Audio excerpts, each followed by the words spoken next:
All right, welcome back. We're live here, hanging out with you in the Prop Swap studios of AM 1490, Sports Betting Radio, going up until 10.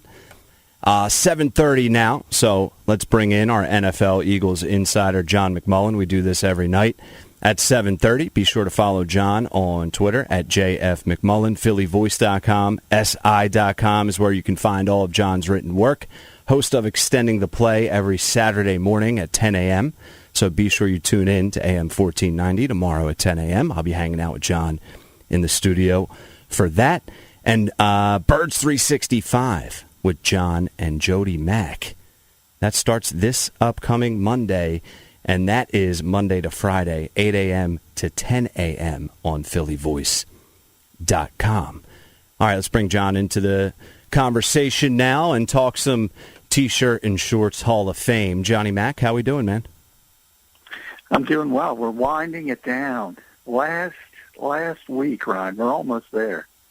Not only the Birds 365, but last week of Underwear Olympics. So I'm happy. I'm happy about both. Yeah, it seems like it's never ending. Like it just really does. Like I don't know, man. I guess the light is, we're almost at the end of the tunnel. I can't see the light, but I feel like you can. So I'm just going to take your lead on getting to the end of this. But what is the latest with the pro days and this nonsense? Well, I think it's worse. I think it's been worse this year because there was no combine. So basically, you get to see all the top prospects, and some of them these days obviously don't work out because they prefer to just lean on their film. But you get most of the guys, about 300 plus are invited out to Indianapolis, and you get all that nonsense out of the way. And the pro days come up after, and they still exist, but it's not as important because you already have the baseline information.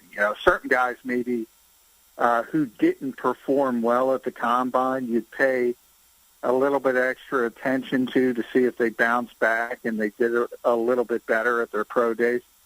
But now you didn't have any of the combine, so all you have is the pro days, and that's why I think it's been more magnified, and you see all the tweets and everything. Everybody's running 4.4s. It's not laser times, and there's. A cornerback tweeted out today talking about really fast players like Tyreek Hill. And you can run all those 4.3s, and they don't look like Tyreek Hill. So I would put, and I said from the start of this, I'm putting an extra 0.10 on everybody's 40 times. And I think everybody should err on the side of caution and do that because those numbers are not real. No, and I mean, let's be honest. Like, listen, it's fun to talk about. I attack it with a little bit of sarcasm, just for people out there that maybe aren't picking up on the sarcasm I'm throwing out. But it is fun to talk about. But the reality of it is, like, you can't look at that with any type of weight behind it. All right, it's cool for the player, fun for the fans to talk about.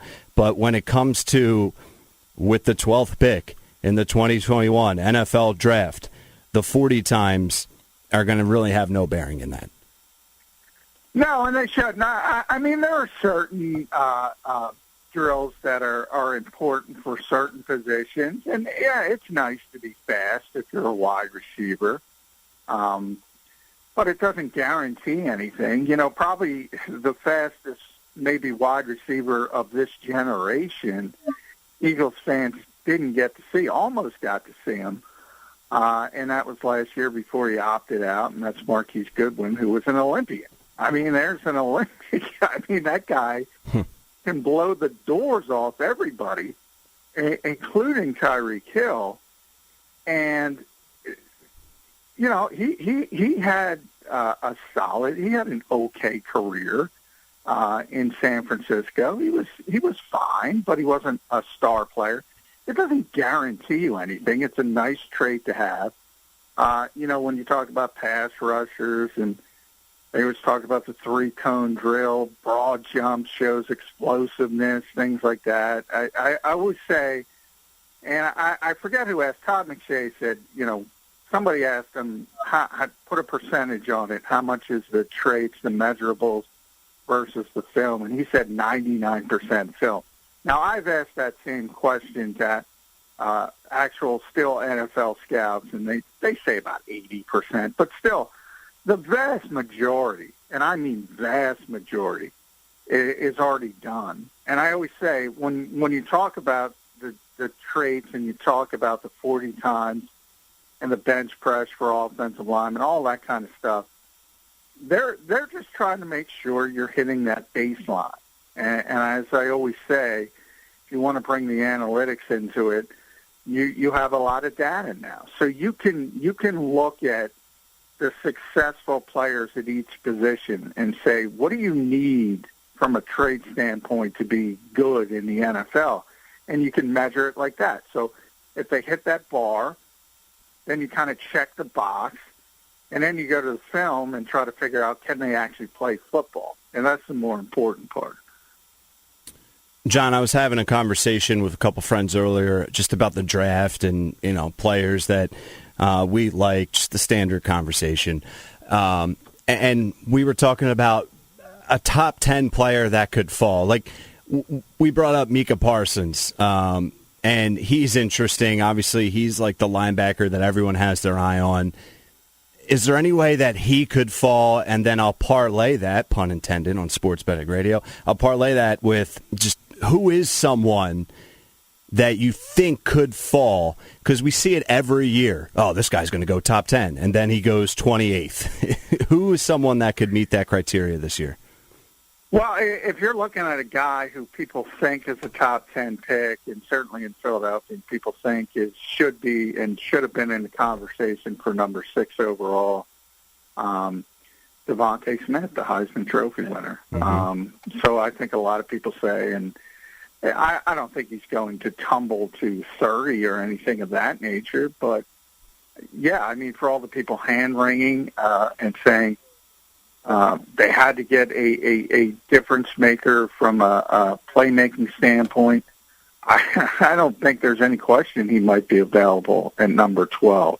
And I think it's probably, if I were going to put a percentage on that, it's probably more than 50% that he would be available. And I still don't think the Eagles are going to take him. Yeah. So a player like that, you mentioned Parsons. There's a guy I could see tumble to about 20. And I could see him, by the way, going as high as 10, because it's always, beauty in the eye of the beholder, the old cliche. If somebody sees him as a fit, from my perspective, I don't know what Micah Parsons is. Like, what is he? He's certainly not an inside linebacker. He's not a 3-down linebacker. Is he a 3-4 outside linebacker? Is he the edge rusher? I don't know what he is. But if there's a team who's running a 3-4 and says, okay, this guy can really be that type of linebacker who can just crash off the edge and be a big-time pass rusher, they might take him early. But if you're an Eagles 4-3 team looking for Darius Leonard or Eric Kendricks, you don't want Micah Parsons. I mean, how does that fit? I mean, yeah, and this is interesting. This is where the conversations can get fun because it is so subjective and open-ended. But, like, why, let's say Parsons and Devontae Smith are both available. Why wouldn't the Eagles draft either one of those guys? And, yeah, Parsons, I understand, and I agree. Like, he seems to be more of a 3-4 guy. But he also has this talent where you can make a case, if they're both available at 12, that Parsons, could be the best available at that point overall. And then the conversation of taking the best on the board versus team need, and all of that factors in. But why would the Eagles pass on both of those types of guys for the listeners out there? Well, and I think the story is always different. If you want to take those two individual players, I think one is not a fit and one would be a fit but has issues from the standpoint that he's 165 pounds. So there's a concern how he's going to hold up in the National Football League. again, when I go back to Parsons, I mean, he's probably not. I can't say this. Maybe the Eagles see something I don't see, but if they see what I see, and that's that he's a 3-4 player, he's an edge player. He's not a fit. He's probably not even going to be on their board. We talked a couple of days ago about how teams whittle down their boards, and most teams have 150 players or less that are on their boards that they're available to take, that they would take in the draft. I don't even think he would be on their board. I mentioned the Patriots whittled it down to 75 one year. And now Devontae Smith would be a fit. This team desperately needs a wide receiver. But again, he's 165 pounds, soaking wet. And that's a concern. And people can point to Deshaun Jackson and his success early in his career, but he was a second-round pick. You have to realize, and that's where the valuation comes into it. And I said early on in this process, I said to you, there's no way the Eagles are taking Devontae Smith at number 6 overall. Absolutely no way. Because, A, they don't value the position up that high, and then there's concerns over his frame and his size and his physicality and his long-term ability to hold up. So every story is sort of an individual story, but for those two particular players, you put a gun to my head right now. They're both available at 12, and the Eagles are going to pick. They're picking somebody else. They're not picking either of them. See, and this is where I said, when I joke about the T-shirt and shorts Hall of Fame, like this conversation, and I'm not saying you're wrong. Like it makes sense on the reasons that we're discussing as to why the Eagles would potentially pass up on Devontae Smith at 12. But, you mentioned the Eagles don't value the position. Well, I could argue a couple things. Part one would be, isn't that part of the recent history problem that they don't value that position? And then two, you start to get a little bit too caught up in this process right now of, well, look at his weight, look at what he did with the bench press. And I'm not saying you're saying this, John, but let's look at the film. He's dominating on the biggest level, the biggest stage in college football. On Alabama, we talked about this with like Justin Jefferson versus Jalen Reagor. It's like, aren't they starting to overthink things a little bit too much? Like, how do you decipher from overthinking and legitimate factors despite the film? Well, I think, one, when I say they don't value the position, you have to put context. They value every position. In fact, they put tremendous value in the wide receiver position over the past couple seasons. They've just gotten picked wrong. But they don't value the position that high, top 10 in the draft. And as I said, and I brought out, top half of the draft, so from 16 up, anytime the Eagles have been there in the past 2 decades, they've taken an offensive or defensive lineman or a quarterback, obviously, up in the top 10. And that's it. That's it.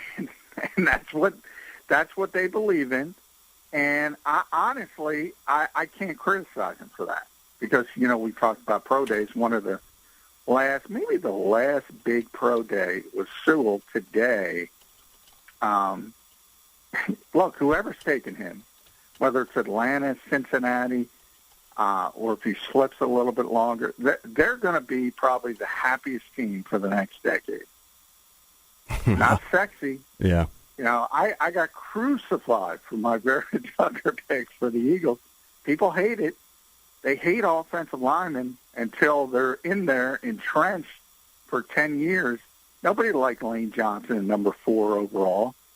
They were cursing. They were kicking the ground that the Miami Dolphins moved up to get Deion Jordan. Everybody wanted the splashy edge rusher, the sack. That worked out pretty well. Now, that's offensive versus defensive line. But the point is, they value the right things at the top of the draft, and that's offensive, defensive line. And again, obviously quarterback's number 1. That's stipulated. We all understand that. But once that, playmakers, they can't get anything done unless those 5 guys blocking up front are doing their job, and you have a vehicle to get them the football. which is the quarterback. So, I mean, common sense tells you they're not as important as the offensive line. And you know, I always go back to Calvin Johnson because he's the best example, because you're not going to do better than Calvin Johnson. That's one of the greatest receivers of all time. Number 2 pick who lived up to the billing, lived up to everything he was supposed to be and more. And from an individual standpoint, he's like a 500-foot home run as a draft choice. From a team standpoint, what did it get the Detroit Lions? Not much. And, you know, that was another debate I had with someone. Like, if Devontae Smith is there at 12, how do the Eagles not take him? And my explanation was, well, you know, from what you've told me, John, so you better be right. No, I'm kidding. But, you know, they traded out of the 6th overall pick because of what you're saying. Like, okay, they tried to maybe go get Wilson and trade up. That didn't work. And then they sit there and say, well, at 6 overall, we don't value the wide receiver position enough to feel good about that pick at that spot. So we're going to trade back, acquire some assets, and we'll go linemen. So my point is the trade is sort of tipping their hand. Correct me if I'm wrong there, John. No, I think the trade tipped their hand greatly, because it's abundantly clear that, you know, if you look at the 2 top playmakers, and that's Jamar Chase and Kyle Pitts, one of them, at least one, and potentially 2 are going to be there, potentially both, at 6. And the Eagles, and you know, probably more than a 50% possibility in that instance, would have had their choice of the 2. And their actions tell you what they thought of that. Simple as that. I mean, their actions told you what they thought of that type of situation. And then there's the optics. And look, I think if anything, the optics might have forced the Eagles' hand as far as the trade, although I think it's pretty clear they wanted to trade back. And the more reason they wanted to trade back is because there isn't an offensive or defensive lineman outside Sewell, who probably will not be there, who is worthy of that pick this year. And that's rare, usually, because they're not the only team that values offensive tackles and edge rushers. Every team in this league does, basically. So it's not a great year for edge rushers especially. And that's why they wanted to fall back, because the positions they do value, there's not going to be that value at number 6 overall. So they sort of punted a little bit to go back into a situation where it might be a little bit more palatable. And certainly there's going to be a worthy offensive lineman at 12. I can't guarantee there's going to be a worthy defensive lineman. So last year we saw the Cowboys, who picked right ahead of the Eagles, go wide receiver. You look at the draft this year, and this is an interesting little storyline. You have the Eagles going 12, and then you have the Giants 11, the Cowboys 10. We know the Eagles have It's 11 total picks this year, right, John? Yeah. So is there any chance? And that's good, because they had those 2 years where they only had 5. Yeah. Due to the Carson Wentz trade. And that really, I don't think people understand how badly that affected this roster as far as getting younger and turning it over. Just 5 picks, that's just not enough. And that, if you want to criticize Harry Roseman, that's where you should start. And I think he's learned from that. I don't think they're going to take 11 picks, but they're going to move around because they have some draft capital. So maybe in the 4th, maybe trying to get up in the 4th round or something of that nature, they'll give up an extra pick. So I don't think they'll take them all, but they need bodies on this roster, no question about it. Yeah, you sort of answered the question I was going to ask, when do they trade? And I was just going to I was looking through if there's any chance they could trade up in the 1st round, but I don't really see a path for that, right? That's probably really unlikely, even just to get ahead of Dallas and New York for whatever reason. You never say never. If there's a player, for instance, that, I go back to Sewell again. If he starts to slip a little bit and they say, wow, it's getting close. He's getting closer to us. Do we want to move up a couple spots? So I think that kind of stuff always depends. That's what happened with Andre Dillard. Obviously, it didn't work out. The Eagles barely scouted him because they didn't think there was any chance that he would get near them. And all of a sudden, he started slipping a little bit, and they said, let's try and get him, and they were able to get him. Obviously, hasn't worked out to this point, but that's a perfect example of how that kind of stuff happens. If you see somebody you didn't think was going to be there, and he starts getting close to you, tantalizingly close, and you think somebody else might take him right in front of you, that's when you jump up ahead of him. That's what happened with the story, everybody, because of Mike Sanda's piece today, everybody's still talking about Russell Wilson in whatever it was, 2012.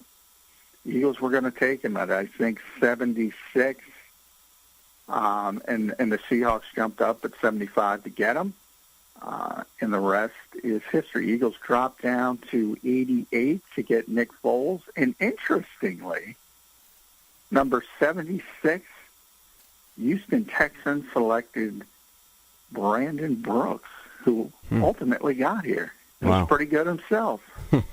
Yeah, he's heard about him. He's not too bad.